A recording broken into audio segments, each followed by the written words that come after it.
Gue tuh sebenarnya agak takut Bobby Boss ini nasibnya nanti kayak SMK. Hype banget di awal, sangat dipolitisasi, tahu-tahu ya kayak kalian tahu sekarang mobilnya tuh goib.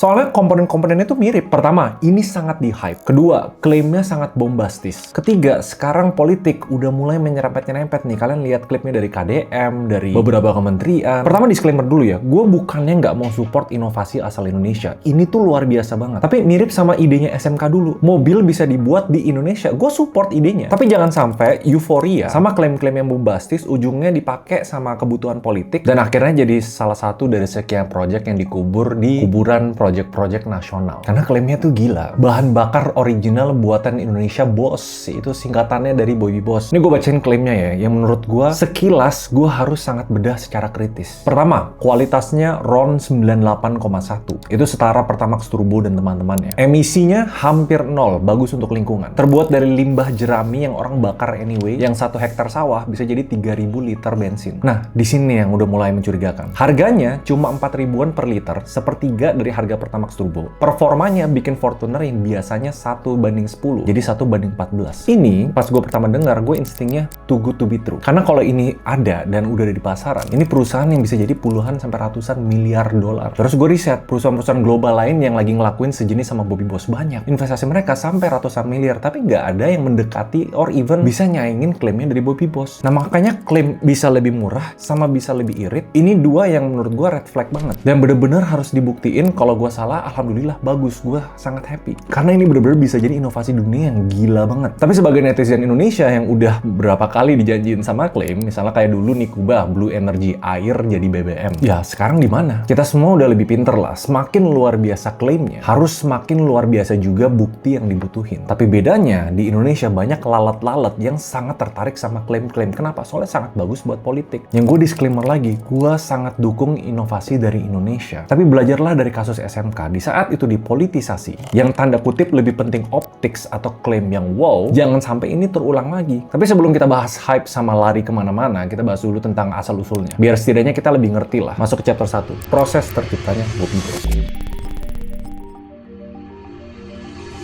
Nah, semuanya itu dimulai dari sebuah desa yang namanya Jonggol. Ada satu orang yang namanya Ikhlas Tamrin. Dari cerita-ceritanya, risetnya tuh dari 2007. Jadi sebenarnya udah lama. Udah eksperimen macam-macam bahan dari singkong, tebu, alga laut, sampai akhirnya nempel di jerami. Kenapa jerami? Soalnya itu murah banget dan sering dibakar sama petani. Jadi idenya brilian. Kalau bisa jadi bensin, itu langsung beresin dua masalah. Polusi sama ketergantungan impor BBM. Nah, dari sana, beliau nemuin yang namanya serum. Dan ini rahasia. Yang bisa bikin reaksi jerami jadi bahan bakar cair. Detail prosesnya nggak ada yang dibuka, tapi intinya ada 5 tahap, dari fermentasi sampai pemurnian. Fast forward di 2 November 2025, akhirnya resmi diluncurin di Jonggol. Bukan di hotel, nggak mewah-mewah, tapi di desa. Dan dicobain ke semua kendaraan. Dan bener, nyala, lancar, tanpa modifikasi. Biasa kalau kendaraan-kendaraan yang bisa efisien pakai biofuel, itu mesinnya memang dimodifikasi untuk biofuel, bukan untuk BBM. Nah, di sini nih, Kang Deddy datang. Langsung ngasih MOU antara pengembang Bobby Boss sama beberapa investor swasta. 2 minggu lagi nanti bahan bakar akan diproduksi massal di Lembur Pakuan. Bismillah, siap. MOU nanti, Siap. ya. Nggak usah dulu pakai lembaga pemerintah, lama. Siap. Pakai lembaga KDM aja. Pas di blow up di media, politisi udah mulai dukung nih. Udah mulai banyak nih lalat-lalat sama interest-interest bukan inovasi. Dengan informasi yang sekilas, netizen udah duluan bilang ini bakal ngalahin Pertamina. Ya iyalah, gila. Udah murah, lebih bagus, nggak ada emisi. Gua pun mau ini jadi realita. Tamrin bilang risetnya tuh terinspirasi langsung dari Al-Quran. Quran Surat Yasin ayat 80. Artinya adalah Allah itu membuat api itu, memberikan api sesungguhnya dari kayu yang warna hijau. Dan kemudian kamu bisa menyalakan api itu dari. Nah, coba gue bahas sedikit lebih teknis ya, yang tadi gue mention di awal video. Karena ini tuh bagian dari riset global. Seluruh dunia tuh lagi riset ini nih. Selama 1 abad untuk biofuel generasi kedua. Intinya generasi kedua tuh bahan bakar dari bahan baku yang non-pangan. Lignoselulosa kayak jerami, serpian kayu, atau rumput. Nah, generasi 2 tujuannya buat ngindarin konflik pangan versus bahan bakar. Itu yang diciptain dari biofuel G1, generasi 1. Yaitu dari jagung atau tebu. Dan paling awal itu di 1918 di Kanada. Dimana ada mobil yang wajib dimodifikasi waktu itu. Untuk bisa jalan pakai gas metana dari fermentasi jerami. Jadi luar negeri itu udah banyak dan mereka spend gila banget. Di Indonesia sendiri ada risetnya. Jadi jauh sebelum Bobby Boss viral, LIPI yang sekarang BRIN ya, peneliti-peneliti hebat dari beberapa universitas itu udah puluhan tahun neliti ini. Kenapa ini penting? Karena kalau klaimnya bener, ini tuh super disruptif. Sampai di titik inovasi yang bisa mengubah seluruh dunia, bukan Indonesia doang. Nah sekarang kita udah ngerti konteksnya nih, tentang lahirnya Bobby Boss. Sekarang kalau secara objektif, possible nggak sih diproduksi massal di Indonesia? Kita bahas di chapter 2.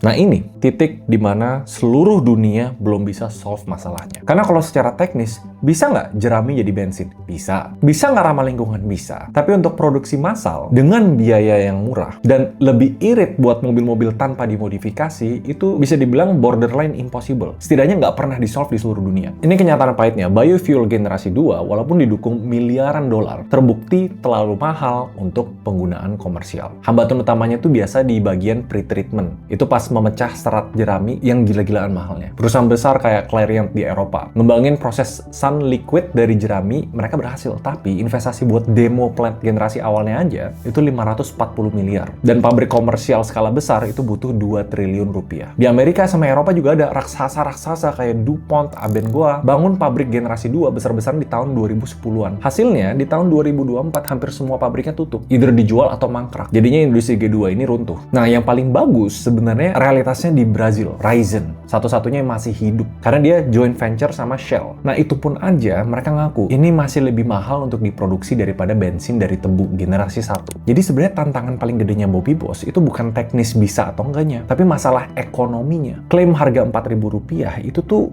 radikal banget. In a way statementnya kayak gua udah mecahin masalah yang raksasa global aja udah nyerah. Terus nyambung ke masalah kedua. Basisnya G2 itu tuh etanol. Etanol tuh emang RON-nya tinggi. Bisa sampai 108, 113, tapi energinya itu lebih rendah daripada bensin. Artinya harusnya tuh bikin boros, bukan makin irit. In a way, klaimnya tuh agak sedikit nabrak hukum fisika dasar. Tapi apa yang terjadi? Variabel yang pasti gini, produksi massal butuh biaya yang gede banget. Jadi mungkin kalau ini dilanjutin ada aliran ratusan miliar sampai triliunan. Nah ini penting nih. Terus kedua, setelah produksi, distribusi, supply chain, dan lain-lain, kalau di luar negeri, harga yang akhirnya dibeli sama konsumen itu jauh lebih mahal daripada BBM pada umumnya. Nah sekarang kita pikir secara kritis ya. Seandainya best case scenario, beneran dapat investment ratusan sampai triliunan lah untuk bikin ini jadi bahan bakar nasional. Apa tantangan paling gedenya mereka?